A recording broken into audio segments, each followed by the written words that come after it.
रहे हैं। हेमंत जी, बहुत शुक्रिया आपका। क्या हम जातीय संघर्ष की तरफ बढ़ रहे हैं सर उत्तर प्रदेश में? हाँ बिल्कुल, पिछले दिनों जो घटनाएं हुई हैं निहायत दुर्भाग्यपूर्ण हैं। प्रत्यक्ष रूप से जो कुछ भी हो रहा है उससे कुछ सवाल ऐसे उठ रहे हैं जो सरकार के लिए चिंताजनक हैं और सरकार से कहीं ज़्यादा भारतीय जनता पार्टी के लिए चिंताजनक है। उत्तर प्रदेश ऐसा राज्य है जहां जाति बहुत बड़ी सच्चाई है, बिहार की तरह। चुनावों के परिणाम जाति गुणागणित पर निर्भर होते हैं और सब इसका इस्तेमाल करते हैं।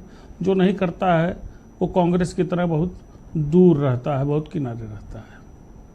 पर अभी जो हाल का घटनाक्रम हुआ, जिसको मैं विशुद्ध तरीके से कहूँगा, रघुवंशी जी कितना अच्छी बात बोल रहे हैं, लेकिन ये कुछ मुट्ठी भर के लोगों ने लफंगई की है सड़क पर पूरे समाज के सामने, और इस लफंगई का परोक्ष नुकसान भारतीय जनता पार्टी को हो रहा है। मैं फिर कह रहा हूं कि जाति एक बहुत बड़ी सच्चाई है। 2027 के चुनाव है, कैसे बीजेपी को नुकसान हो रहा है, थोड़ा इसको डिफाइन करो। अपने आप 3 बार बोल चुके हो भाई, बीजेपी के साथ क्षत्रिय समाज कंसोलिडेट होगा।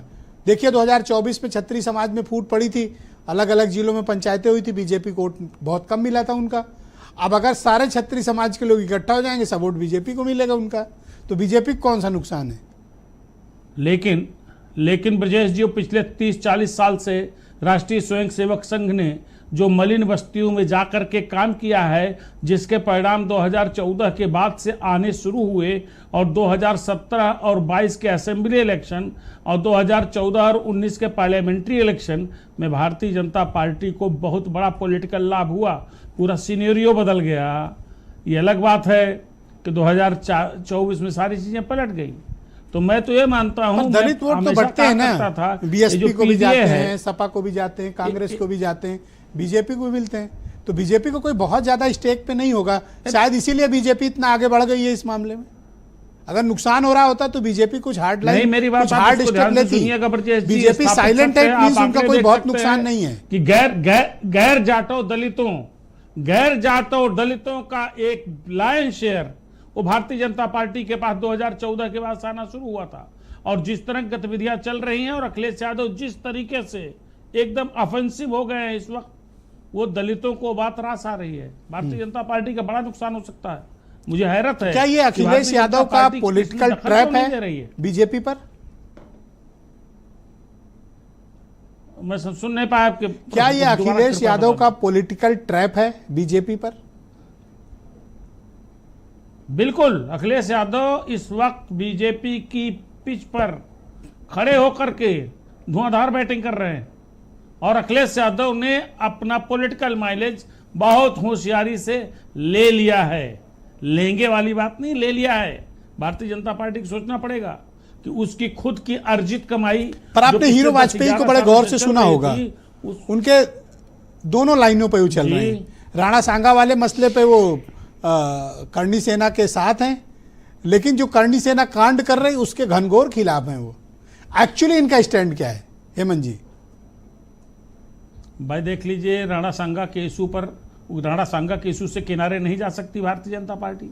लेकिन भारतीय जनता पार्टी के जो भी थिंक टैंक होंगे, जो भी टॉप लीडर होंगे, उनके दिमाग में जरूर आ रहा होगा कि हम उत्तर प्रदेश में अपनी 10 वर्षों की अर्जित पूंजी की हानि कर रहे हैं। और शायद मुख्यमंत्री योगी आदित्यनाथ को भी इस बात का इल्हाम होगा। देखिए, ध्यान रखिएगा, मैं बार बार कहता हूं, बीरेन्द्र सिंह अभी आने वाले हैं, पूछ लीजिएगा। लॉ एंड ऑर्डर के फ्रंट पर योगी आदित्यनाथ सरकार ने बहुत बढ़िया काम किया है। लेकिन आगरा में और उसके बाद की जो घटनाएं हुई हैं, ये रामजी लाल सुमन एपिसोड को लेकर के, इससे थोड़ा सा सरकार। अच्छा, जैसे सुमन जी जुड़े थे, अभी जुड़े थे, फिर खुद ही से लाइन काट दी। अब क्यों काट दी मुझे नहीं पता, हो सकता है आपको देख लिए हो, लाइन काट दिए हो। पर ये मैं जानना चाहता हूँ अपना। आपने एक सवाल कर दिया था ब्रजेश जी। हाँ। आपने एक सवाल कर दिया था कि चलिए पार्लियामेंट के रिकॉर्ड से वो चीज हटा दी गई, लेकिन जो बाहर फुटेज टहल रहे हैं, वीडियो टहल रहे हैं, इसके बाद उनकी लाइन कटी है। हाँ, नहीं, मैं तो उनसे यही कह रहा था, बहुत सीनियर है। हाँ? मेरी तो जितनी उम्र होगी उससे कहीं ज्यादा तो उनका पॉलिटिकल कैरियर होगा। तो मैं तो उनको यही समझा रहा था कि आप वापस लेके इस सामाजिक कलह को समाप्त करें, अच्छा मैसेज दें बच्चों में। पर आप क्या मानते हैं कि बीजेपी संगठन इस बारे में जो कुछ भी हो रहा है उससे सहज नहीं है?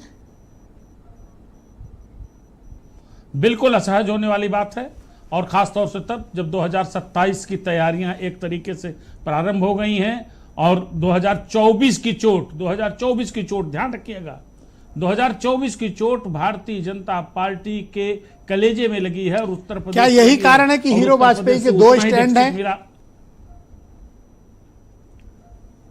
बिल्कुल, हीरो वाजपेयी बच के चल रहे हैं। हीरो वाजपेयी कह नहीं सकते नुकसान को, आज एहसास गगरी जरूर होगा वाजपेयी जी पे ही कि फूटे। नुकसान हो रहा है। और अखिलेश यादव आप देखिएगा, बहुत शुक्रिया, बहुत जी तेज बैठक धन्यवाद, कर रहे हैं। धन्यवाद हेमंत।